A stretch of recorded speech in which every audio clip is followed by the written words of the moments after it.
All right, all right, all right. How was this morning's sessions, everyone? I hope you all are enjoying your lunch, so please continue to eat as we start our special presentation. As I mentioned earlier, UW-Madison's DDEA is proudly celebrating its 15th anniversary. We are recognizing a decade and a half of powering the work of community, access, and belonging on campus and beyond. The university has a long-standing commitment to pursuing educational and inclusive excellence. In 2009, significant progress was made toward creating more equitable and inclusive working and learning environments and centralizing strategic diversity efforts, leading to the establishment of the DDEA by UW's inaugural Chief Diversity Officer, Dr. Damon A. Williams. Yep, he's right there. He is right there. Dr. Williams advocated for a campus where students, faculty, and staff from a variety of backgrounds, cultures, beliefs could thrive and feel a deep sense of belonging. 15 years later, we remain committed to empowering individuals through transformative, data-informed programs and services that help them flourish in an ever-changing and pluralistic world. When our entire campus community has access to what they need, we all indeed succeed. Dr. Williams is here, as I mentioned, and we invited him not just to celebrate our anniversary and join us for Diversity Forum, but Dr. Williams, we have also a few surprises in store for you.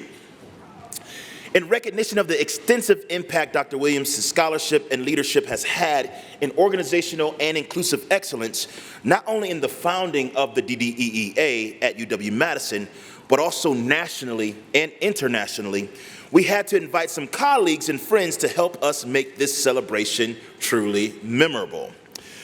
For the first surprise, momentarily, I will bring up a special guest to join me on stage. This guest is someone Dr. Williams knows very, very well, who can speak personally about the impact of Dr. Williams' work. And our special guest who is also a national leader whose research informs and empowers the work of organizational behavior and management, leadership development, and the impact of diversity and affirmative action on organizations, just to name a few.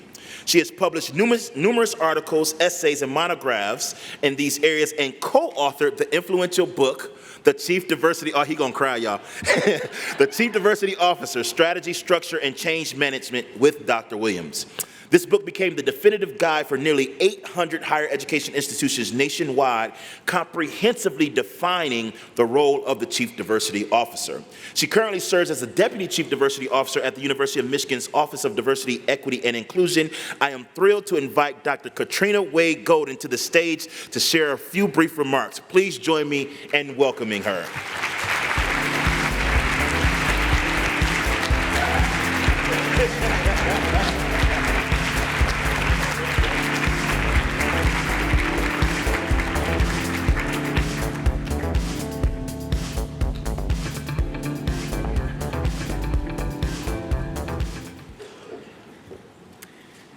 Hello, hello, hello, everybody. And do not start, Damon. See, I knew this was gonna happen. You start crying and I start crying. I am so happy to be with you today. My heart is so full and I am just elated to be able to be here to be a part of this celebration and this honor for my dear friend, Dr. Damon A. Williams. And with all that is churning around us, it is indeed times like this that are much needed for us to be in community and to continue to support one another. When Sally McKee reached out to me about a month ago, the ask was for me to send video greetings for today. And my husband and I happened to be sitting down for dinner, and he overheard the conversation. And after I concluded the conversation, he says, "You're going, right?" I said, "Absolutely." So I love leadership. I love to study it. I love to read about it. I love to write about it. And I even like to watch TV shows themed around it. So how many Game of Thrones or Soprano fans do we have in the house, right? So that is some of the best TV with leadership at its core. And in fact, Damon and I would regularly schedule debriefing times after those episodes would air on Sunday night. But enough about that. Allow me to take you on a brief journey. And I have prepared some written remarks, so that will help me to refrain my emotions and to ensure that I cover all the pertinent ideas. But essentially, I am here today to tell you a little bit about one of the best leaders that I know. In all of my administrative, scholarly, and consultative work, I can name no other leader that is more talented than Dr. Damon A. Williams. I would easily rank him in the top 1% of the most talented leaders, and dare I say individuals that I have known my entire life. Not my career, my entire life. Simply put, Damon is amazing. So I've known Damon for more than 25 years, dating back to when we were graduate students and working in the Office of Academic Multicultural Initiatives at the University of Michigan. So allow me to indulge you a little bit in our origin story or the backstory. So in our mid-20s, we were audacious enough to go after a really significant six-figure evaluation grant with the state of Michigan. We figured we're doctoral students. I got the analytics tied up. We got the strategy piece. We can pull it together. Our motto was, give us a weekend. We can figure anything out. Well, indeed, we had that weekend. We submitted a proposal and got the grant. Absolutely. So although brilliant, we were 25, and so therefore, to some degree, young and dumb. And so one of our first orders of business was to hire what felt like 15 of our friends. So you know, some of you know where this is going. And when it came down to putting everything together, most of the people fell off. We have folks saying, oh, I have to do this, I gotta pick kids up, I gotta work, I gotta go be with my husband. And so most of them fell off, and we found ourselves feeling like we were in over our heads, but we were committed. Just as the two of us were working through the night to deliver a high-quality product to our client, I mean all night long, it was in those moments that a lifelong friendship was forged. A guiding ethos about Damon is that while he is incredibly accomplished, he is also very humble. Damon epitomizes humility, walking through life with a service-oriented approach, always asking, how can I serve the work? How can I serve the people? And recognizing that valuable contributions and ideas can come from everywhere, from anyone, and at any level of the organization.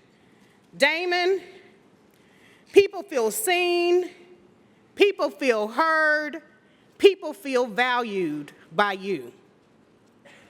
I know this to be true, because we've been in lockstep with each other every phase of the journey. As Damon has impacted the educational landscape in this country on multiple levels, whether serving as a senior leader, building the Division of Multicultural and International Affairs at the University of Connecticut, of course, serving as the Associate Vice Chancellor, Vice Provost, and Chief Diversity Officer here at University of Wisconsin-Madison. And I'm so happy you all are able to recognize and celebrate him today for that wonderful accomplishment. Or his groundbreaking work at the Boys and Girls Club of America, where he was effectively influencing the life chances and possibilities for many underserved and underprivileged diverse youth. There he led a $100 million youth development portfolio that served 4,000 clubs all across the world, serving 4 million and delivering more than $14 billion in return on investment impact in local communities. Or it might even be currently engaging in much of the transformative work that's happening within the Center for Strategic Diversity Leadership and Social Innovation, having worked with more than 1,000 organizations, colleges, universities, and nonprofit organizations as a keynote speaker and consultant. And last, but certainly not least, through his scholarly contributions to the field, having served as one of the founding architects of the Inclusive Excellence Model, which is promulgated in higher education, and having penned a series of monographs and 2 books centered on utilizing diversity as a strategic institutional resource. Strategic Diversity Leadership, Advancing Change and Transformation in Higher Education, through to our shared publication, the first full-length book of Chief Diversity Officers in any sector, the Chief Diversity Officer, Strategy, Structure, and Change Management.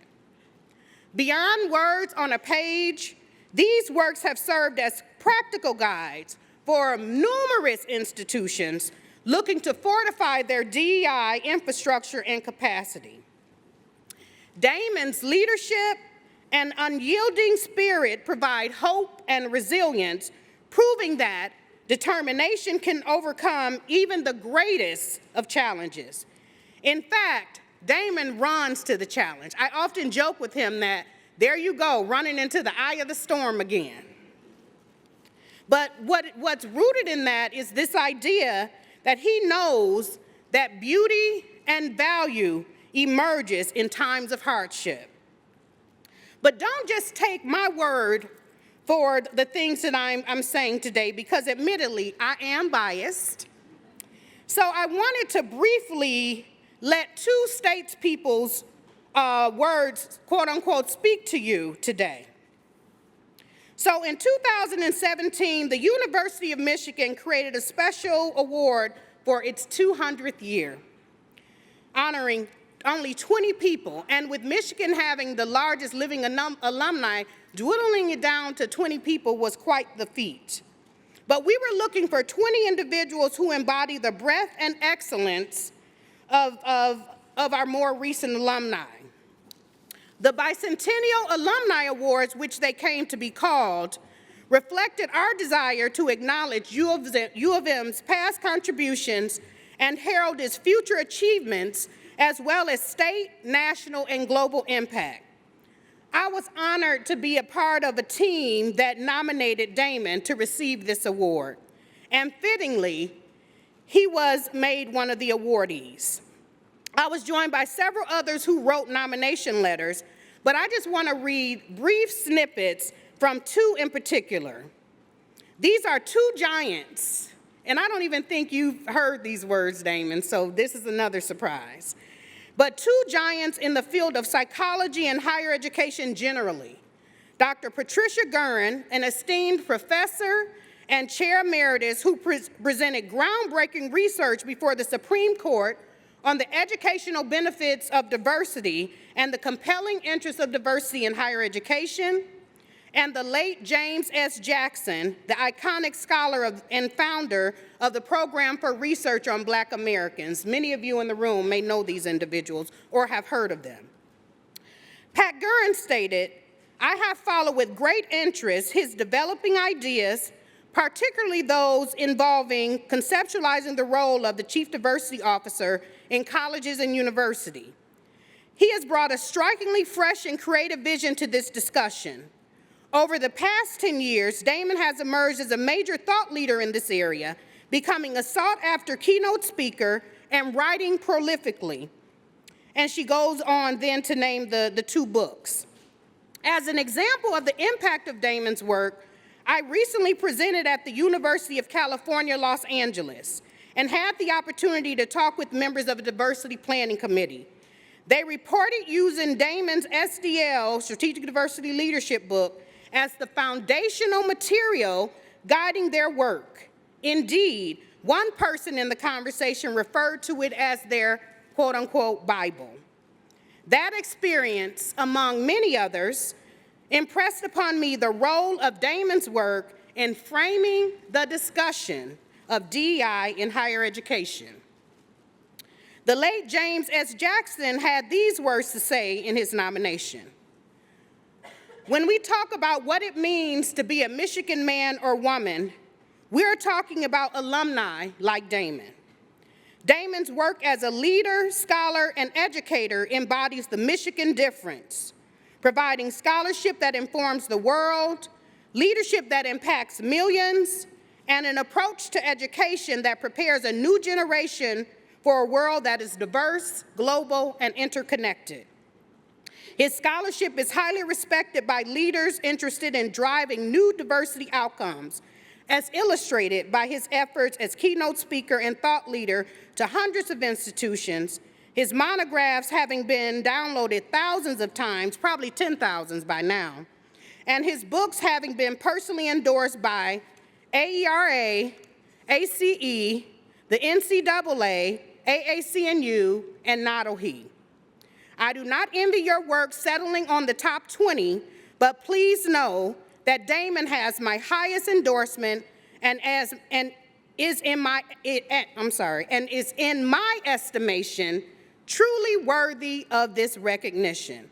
So I just wanted to bring in those two state peoples and their words to really set a broader context for the contributions that Damon has made to the field. So powerful words from two legends. Simply put, Damon is a great leader, and greatness in leadership arises not from wielding power, but from empowering others. It has been said that a good leader inspires people to have confidence in the leader, but a great leader inspires people to have confidence in themselves. It is a wonderful thing to see a leader who lives and leads through his values, and it is an honor to work alongside you in this work, Damon, as we tirelessly pursue DEI and academic excellence. So I'll close with one of my favorite leadership ideas. If your actions inspire others to dream more, learn more, do more, and become more, then you are a leader. And Damon has done all of that and more. So Damon, for all of your efforts that are seen and that are unseen, the myriad ways that you have elevated and lifted up DEI work, and an army of DEI practitioners all across the country, I offer my heartfelt thanks and appreciation. You are my friend, you are my brother, you are my thought partner, and I love and salute you.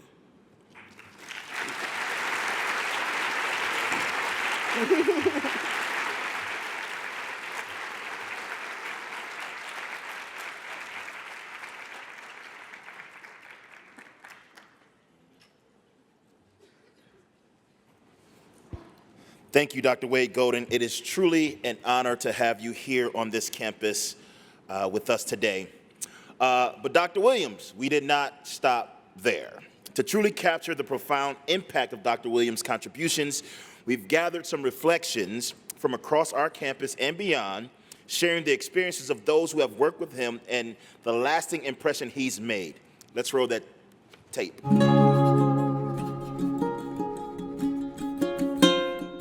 Hello, everyone. Today, we honor a visionary leader and colleague, Dr. Damon A. Williams. 15 years ago, Dr. Williams founded the Division of Diversity, Equity, and Educational Achievement, launching a movement of transformative impact across the University of Wisconsin and beyond.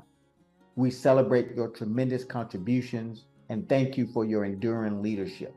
Congratulations, Dr. Williams. If you have worked with Damon, you know that you will come with a renewed vision for leadership, where strategy is fueled by hope and empowerment. Dr. Williams actually introduces me often as one of his mentors, but in reality, it's actually the opposite.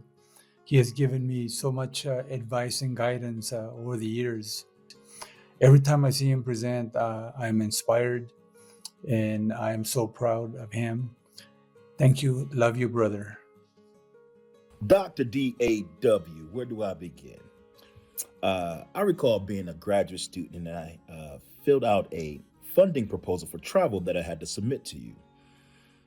You looked at it, you gave it back to me, and you said, "What is this?" You set the standard for excellence back then, and honestly, I haven't looked back. I appreciate all you've done for me, for my family, and our family of researchers, practitioners, and scholars that are working to create inclusive environments. Appreciate you, man. Love you. Congratulations. You certainly deserve it. Your mentorship and scholarship opened me up to new frameworks and new ways of thinking. You have touched the lives of many others and improved many spaces and places.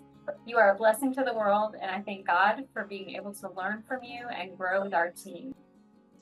I've personally benefited from decades of mentorship from Dr. Williams and want to say thank you. Thank you for your generous support, encouragement, being a consistent teacher, for helping me. What I appreciate with Dr. Williams is the juice is always worth the squeeze.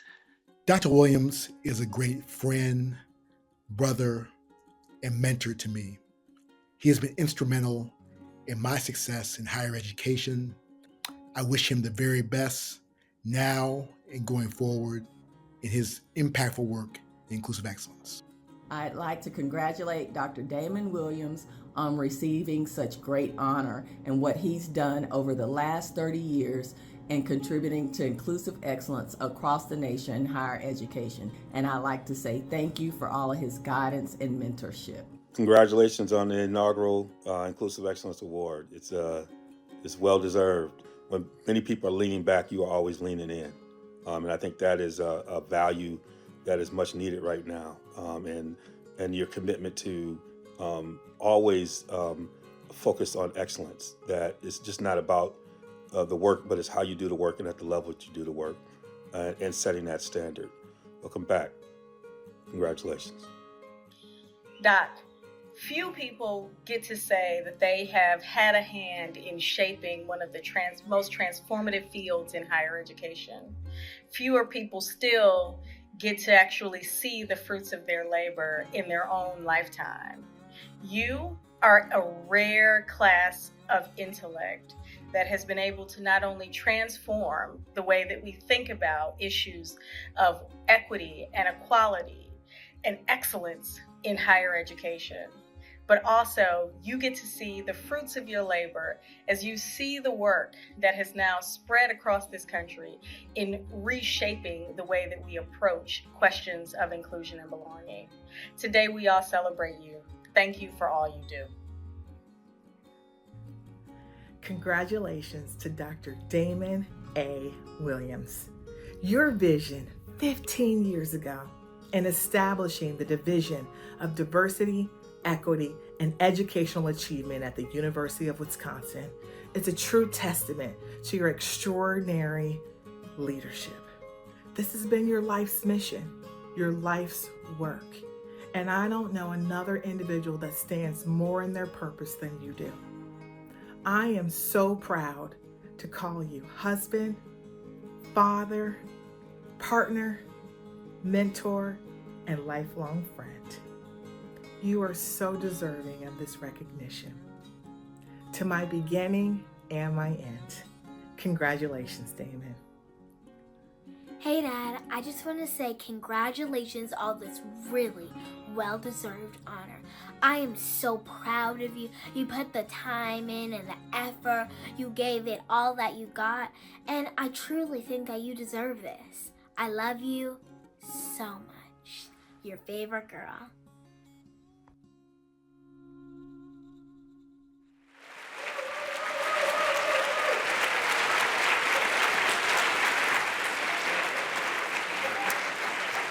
I'm getting a little emotional myself. I gotta get it together. Okay, those were some heartfelt words, and it truly highlights the transformative and visionary influence Dr. Williams impart on everyone fortunate enough to work with him. We actually had to cut this video because you know people don't follow directions, one, and it's supposed to be 30 seconds. But we had a flood of tributes to come in, and so please join us at the reception later on today where we will run the entire video, and it's the long version. In Dr. Williams' namesake, we are honored to build a new tradition today. Today marks our creation of the Damon A. Williams Trailblazing Change Agent Award. Y'all can give it up for that.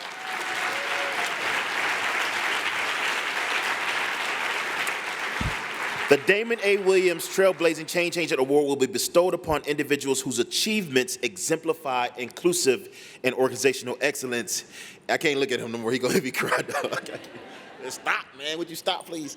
And in recognition of outstanding and distinguished leadership powering the work of community access and belonging at UW-Madison and beyond. It is only fitting then today, in honoring the DDEA's 15th anniversary, that we present the inaugural award to Dr. Williams himself. Moving forward, this award will continue to be a catalyst, providing a space to build community and celebrate excellence in the outstanding achievements of individuals whose impact contributes to significant transformation in organizational and inclusive excellence. Without further ado, please join me in congratulating our first recipient of the Damon A. Williams Trailblazing Change Agent Award, Dr. Damon A. Williams.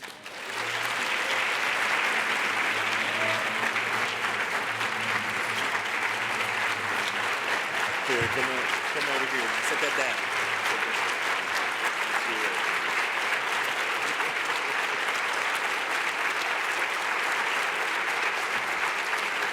Let me take that for you.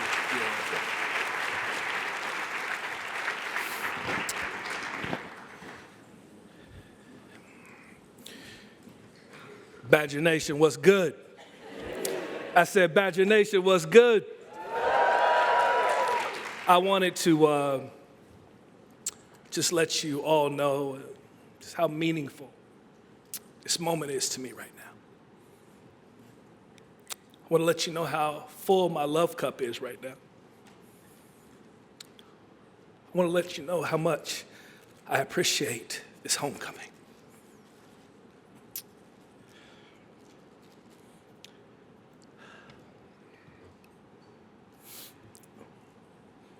I want to thank God for the gifts of courage, the gifts of leadership, the gifts of discernment, resilience, love, belief, grit.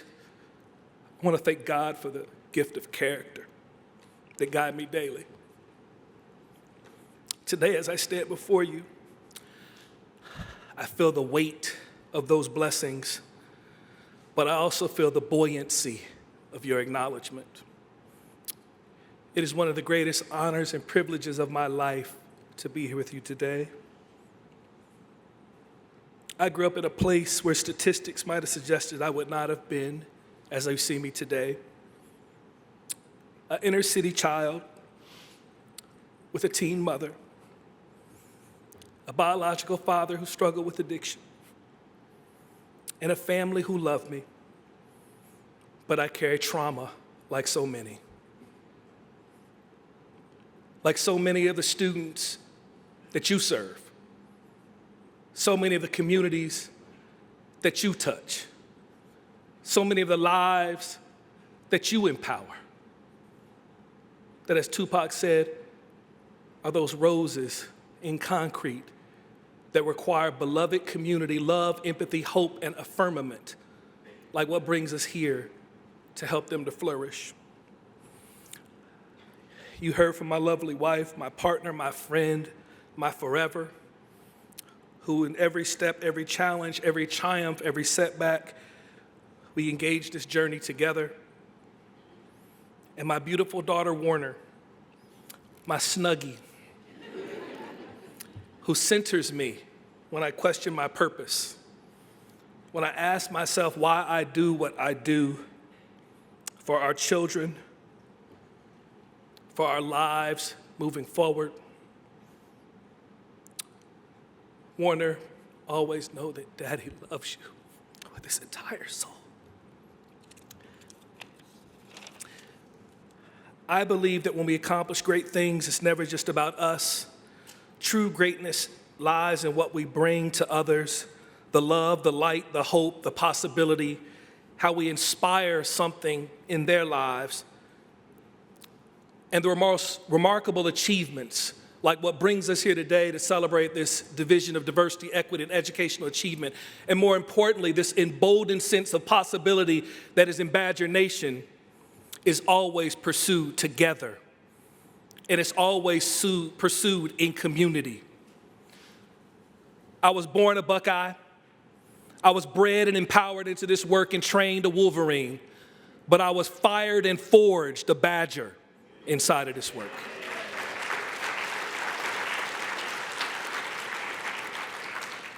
And prior to coming to UW-Madison, this idea of being in community wasn't a part of my lexicon.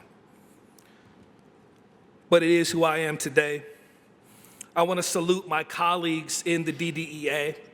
I want to say that I feel like Damon crawled so Patrick could walk and LeVar could run.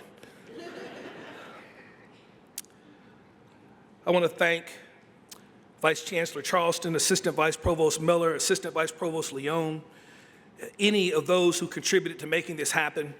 You heard some of my brothers here today, Carl Hampton, saw my beautiful brother, Jose Madeira, Dean Devon Wilson, Dean Gerlando Jackson, Darrell Bazell, Sean Frazier, Kaleem Kerr, Michael Johnson, who nominated me for the role at Boys and Girls Clubs of America, and so many campus leaders like yourselves who pushed the envelope for diversity, equity, inclusion, allyship, hope, new possibilities in this struggle and this climb that we are all on to achieve health equity, to overcome educational inequity, to create access and opportunity for others.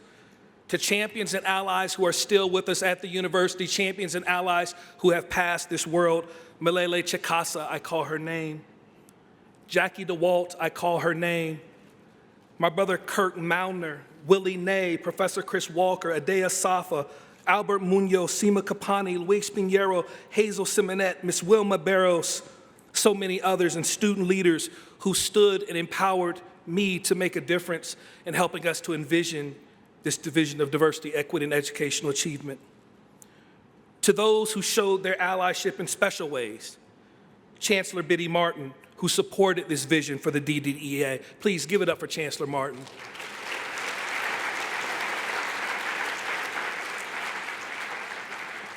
Chancellor John Wiley, Chancellor David Ward, Provost Pat Farrell, Dean, then Provost Gary Sandifer, Special Assistant always to the President, Eden Inouye Roney, Professor Judith Burstein, Amy Tiburon, Chief Sue Reisling, Don Shute, so many others who believed in this special place.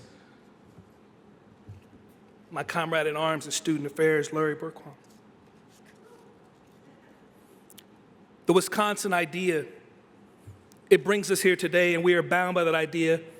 It's one of the profound senses of empowerment and possibility that I carry with me everywhere. This enduring belief that the university has a unique and never shifting responsibility to improve lives across Wisconsin and across the world. A place that helped to further inflame in me this notion that we must forever winnow and sift, constantly seeking truth, refining knowledge, and uplifting the human spirit. We advance that knowledge not just to illuminate, not just to empower, but to bring new hope to communities that oftentimes feel outside of an opportunity equation. Communities that oftentimes feel silenced because of their gender identity. Communities that oftentimes feel silenced because of their race, their ethnicity, the first language they speak. Communities that feel silenced because they are economically without. Communities that oftentimes feel outside the conversation. Even those individuals, too, that need to be empowered, who are cisgender, heterosexual, white male, highly educated, upwardly mobile. The question before us all, friends, is how do we continue to expand the tent and the conversation, particularly as we look down the face of a mandate to eradicate the work that brings us here today. I'm so thankful for my current team, Dr. Sally McKee, Dr. Katie Schwartz, Dr. Jesus Trevino, Dr. Brandy Bryson, Miss Daria Starr, so many others, but one of your own who I want to make sure that I give her flowers, Miss Deidre Gardner.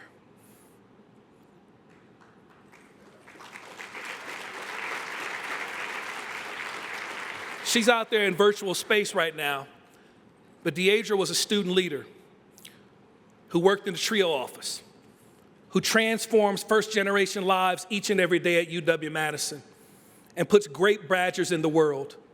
I remember I walked into the TRIO office very early in my time and tenure, and they had just been reorganized into this division of diversity, equity, and educational achievement. And this young, bright, shiny-eyed student was sitting there setting up the room for the meeting. And I went over and I said, well, who are you? She said, my name is Deidre, as if I should know. And then she said to me, and I quote, well, what do you do around here? She said, I'm the office manager. Her back was straight. Her vision was clear. There was a sense of ownership of this space that she was in that we called the TRIO office. It was our home on campus. It was the conduit through which she became connected and integrated into the broader fabric of the university. It was where she received mentorship. It was where she received empowerment. 2 years later, she graduated. She came to work with me in the DDEA office. I left the university and went to the Boys and Girls Clubs of America. The first person I called to recruit was her to come to Atlanta and work with me there. I worked at the Boys and Girls Clubs of America for 5 years, and she was by my side every step of the way, trying to empower great possibilities for America's youth. And when I left that role and when it ended and I moved forward and transitioned, I stand up my own independent center and leadership academy, and you've heard some of those things. The first person I called again was a Badger, was one of your first generation TRIO students, was one of your great alum to stand with me. And she answered the call, not because I could offer a lot of money, but she answered the call because, like you, she understands what this work means and what it means to stand for others and to give impact in the world. And I want to thank her for that.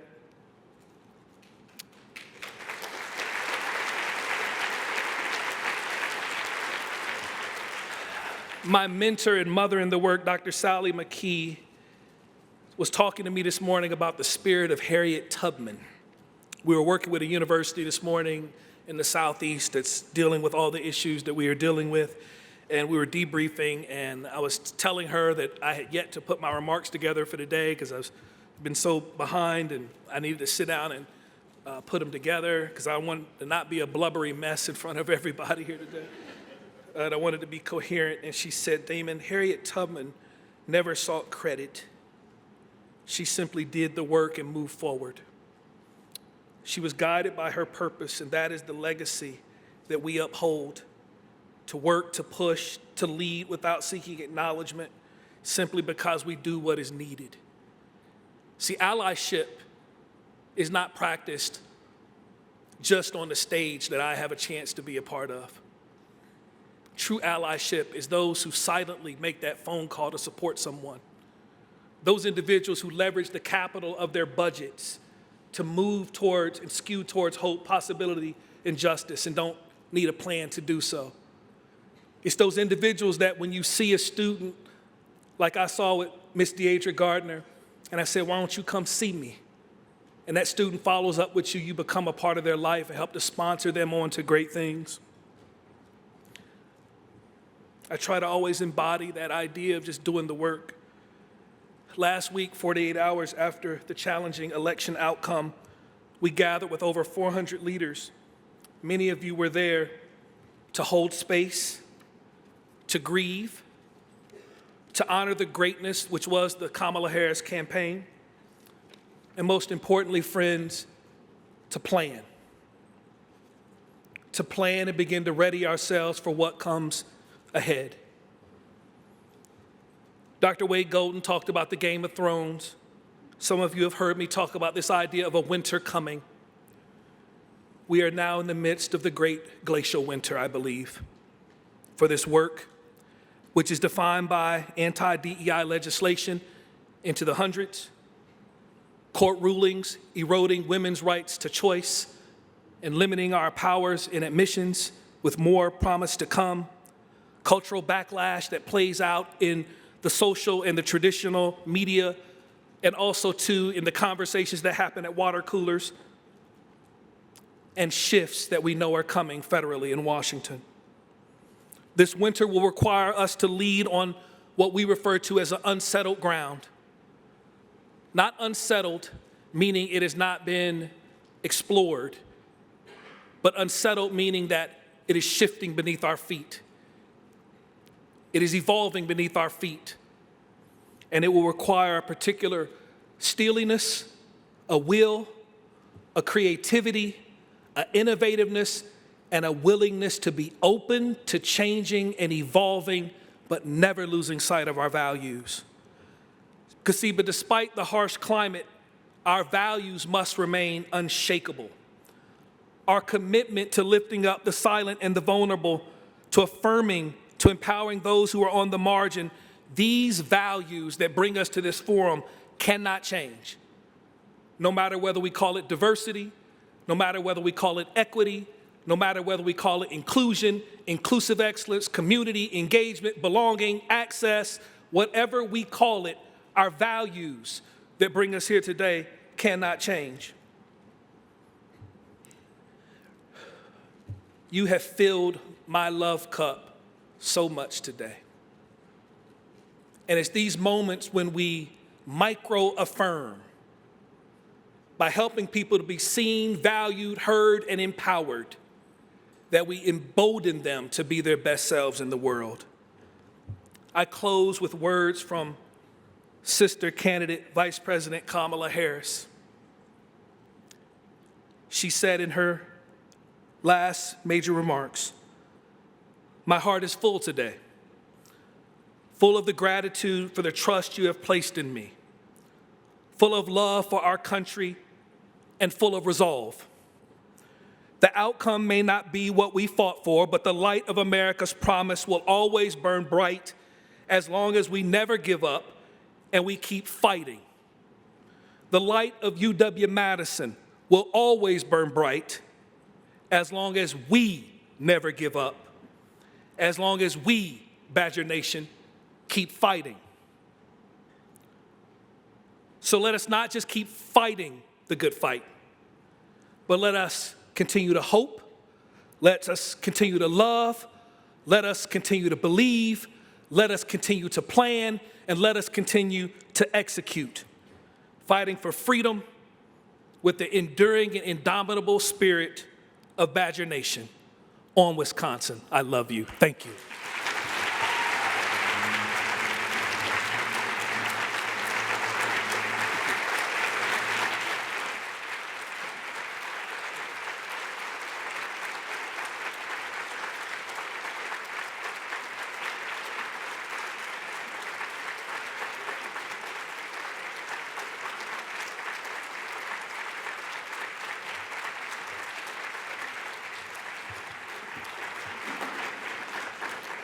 As you heard me a little bit in the video talk about the tutelage I received from Dr. Williams. I only had 30 seconds and I followed directions, so I couldn't talk about it all. But I would not be where I am today if not for Dr. Williams. And so this is a moment that I will remember for the rest of my life. And I hope that you can see how much impact and how much love, how much gratitude that we have for you and all that you have done. Thank you, Dr. Williams.